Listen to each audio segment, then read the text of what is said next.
आज स्वर्गीय राजेश पायलट जी की जयंती है और हम सब उनको अपनी श्रद्धांजलि देते हैं और उनको याद कर रहे हैं। इस अवसर पे यहाँ पर टोंक के अंदर हम लोगों ने कैंप लगाया है और ये कैंप उन लोगों के लिए है जो दिव्यांग हैं। और मुझे खुशी है कि यहाँ सैकड़ों लोगों को जो जयपुर फुट है वो हम लगा पाएंगे, उनको व्हीलचेयर दे पाएंगे। हियरिंग एड हैं, बैसाखियाँ हैं, वॉकिंग स्टिक्स हैं और चश्मे हैं। जो डायबिटीज़ की बीमारी है उस सब का हम यहाँ उनकी मदद कर रहे हैं। ये एक मैं समझता हूँ सबसे बड़ा पुण्य का काम है और मैं मेहता साहब का बहुत धन्यवाद करता हूँ कि उनकी संस्था ने यहाँ पर आकर ये निःशुल्क शिविर लगाया है और सैकड़ों लोगों को इससे मदद मिलेगी। वो लोग जिनके शरीर के अंग नहीं हैं, जो चल नहीं पाते हैं, जो विकलांग हैं या दिव्यांग हैं, उन लोगों की मदद करना, उनके जीवन को पूरी तरह बदलना मैं समझता हूँ बहुत नेक काम है। तो मुझे खुशी है कि इस काम को हम यहाँ अंजाम दे पाएंगे। और मेहता साहब ने पूरे देश और विदेशों में भी ये जयपुर फुट बहुत फेमस हुआ है और चाहे यूरोप हो, अमेरिका हो, इस प्रकार का फुट अभी तक कोई उसका आविष्कार नहीं कर पाया। आप सबने खुद देखा, जिस व्यक्ति के दोनों पैर नहीं थे, आज उसको जयपुर फुट लगाया, वो दौड़ रहा है, उठ बैठ पा रहा है, चौकड़ी मार के बैठ सकता है। तो ये सब उसके जीवन को पूरी तरह तब्दील करने वाला एक वाक्य है। तो मुझे खुशी है कि यहाँ टोंक में हम लोगों को मदद कर पाएंगे। हम लोग हमेशा से अलग अलग काम करते हैं, डेवलपमेंट के काम होते हैं, विकास के काम होते हैं, लेकिन जो गरीब तबका है, जो सबसे असहाय और निर्धन लोग हैं, उन लोगों की मदद करने के लिए आज हम आगे आए हैं। तो मुझे खुशी है कि इस पुण्य के काम को आज हम लोग यहाँ पर कर रहे हैं। एक छोटी सी मुलाकात इस बड़े कैंप का। हमारी मुलाकात एक फ़्लाइट में हो गई, हवाई जहाज़ में हम उतर रहे थे। तो मैं इनके बारे में बहुत पहले से जानता था, तो लेकिन उन्होंने चलकर कहा कि राजस्थान में अनेक जगहों हम इस काम को करते हैं, पूरे देश में कर रहे हैं, अलग अलग राज्यों के अंदर। तो मुझे लगा कि हमारे टोंक में, क्योंकि यहाँ पर काफ़ी गरीब लोग रहते हैं शहर के अंदर और उन लोगों तक सारी सहायता नहीं पहुँच पाती है। कई बार हम कोशिश करें भी तो सरकार और जो बाकी संस्थाएं हैं वो वहाँ तक नहीं पहुँच पा रही थी। और मैंने देखा था बहुत सारे लोग ऐसे हैं जो सड़कों पर, गलियों में बैठे रहते हैं, जिनकी मदद परिवार की इतनी क्षमता नहीं है कि उनकी मदद कर पाएँ।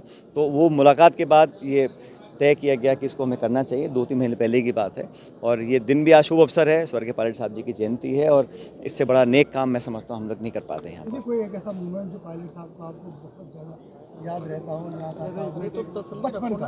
पायलट साहब के स्वर्गवास को बहुत समय हो गया, लेकिन मुझे जो उनके साथ समय बिताया मैंने 22-23 साल, वो सचमुच बहुत अद्भुत था। और क्योंकि वो एयरफोर्स की पृष्ठभूमि से थे, तो अधिकांश जो हमारे पारिवारिक मित्र थे वो सब एयरफोर्स या आर्मी बैकग्राउंड के थे। और उन्होंने अपने उन मित्रों को जो गांव में पढ़े थे साथ में या एयरफोर्स में काम किए थे, उनको हमेशा अपना बहुत करीबी माना। और मैंने देखा, जैसा मैंने पहले भी कहा, कि अक्सर जो इंसान जीवन में कुछ सफल हो जाता है, सफलता हासिल कर लेता है, तो वो उन लोगों से जुदा हो जाता है जो शुरुआत में उसके साथ ही रहे। और ये मुझे लगता है कमज़ोरी होती है, क्योंकि जिन लोगों ने संघर्ष में, बचपन में, उन बुरे दिनों में आपका साथ दिया या आपके दोस्त रहे, उनके साथ एक दूरियां बन जाती हैं। क्योंकि जब सत्ता आती है तो चकाचौंध ज़िंदगी हो जाती है, बहुत व्यस्त आ जाती है, नए नए लोग मिल जाते हैं। लेकिन लोगों को, पुराने लोगों को, जो हमारी जड़ें हैं, उससे अपने आप को बरकरार रखना, ये बहुत बड़ी एक, मैं समझता हूँ, एक इंसान को एक याद रखना चाहिए। वो हमेशा मैंने देखा। और मुझे तो पायलट साहब का ये हमेशा याद रहता था कि वो कितना भी काम हो, कितनी मुश्किल का समय हो, वो हमेशा मुस्कुराते रहते थे। और उनकी जो मुस्कुराहट है वो बहुत सुकून देने वाली थी। मुझे लोग अक्सर कहते हैं मैं कम मुस्कुराता हूँ, लेकिन वो बहुत मुस्कुराते थे। और उनकी मुस्कुराहट, और हमेशा हर मुश्किल को, हर कठिनाई को, हर टेंशन को मुस्कुराकर सामना करते थे। और मैं समझता हूँ ये एक ऐसा गुण है जो उनको बाकी लोगों से अलग करता था। बचपन में कभी तो कड़क रहे होंगे आपके? बहुत कम। मेरी माँ ज़्यादा कड़क थी, वो तो बहुत ही कड़क थी, लेकिन फादर इतने कड़क नहीं थे। लेकिन हाँ, एक सीमा तक। बचपन में हम जब बड़े होते थे स्कूल कॉलेज में, तो जब आम बच्चे जो हम सब शरारतें करते थे, तो बहुत कुछ टॉलरेट करते थे एक सीमा तक। और हमें पता था कि वो सीमा हमें क्रॉस नहीं करनी है। वहाँ के नीचे नीचे रहो तो सब ठीक है। इन दिनों जयपुर में 2 विधायक आमने सामने, विधायक अमीन खागी और विधायक वाल्मीकि ताजे। देखिए, ये जो इशू है, हर चीज़ में राजनीति लाना गलत है। जो सही है वो सही है, और जो भी इशू है उसको कानून और जो व्यवस्था है उसके आधार पे करा जाना चाहिए।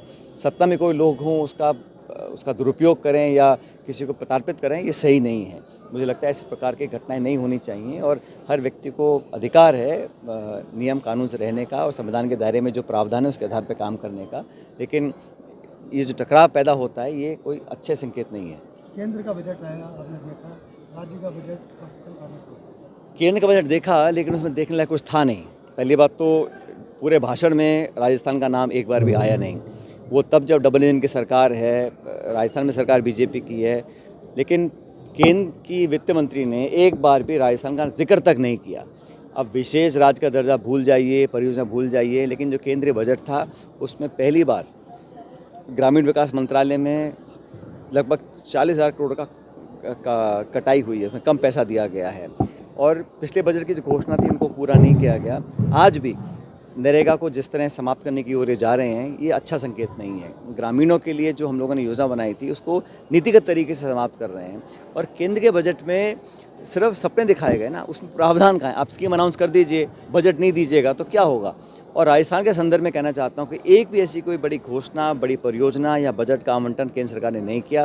मुझे पता नहीं कल क्या बजट लेके आएंगे सरकार जो भाजपा की है, लेकिन सबसे पहली प्राथमिकता होनी चाहिए बेरोजगार। आज 15% बेरोजगारी है और जो अनऑर्गेनाइज सेक्टर है वहाँ पर लगातार कमी आ रही है। सरकार ने कोई प्रावधान नहीं किया, वो सिर्फ चंद लोगों के लिए काम कर रही है। जो आवाम है, जो शिक्षित लड़के लड़कियाँ हैं, उनके रोज़गार और निवेश का कोई प्रावधान ना तो केंद्र के बजट में था।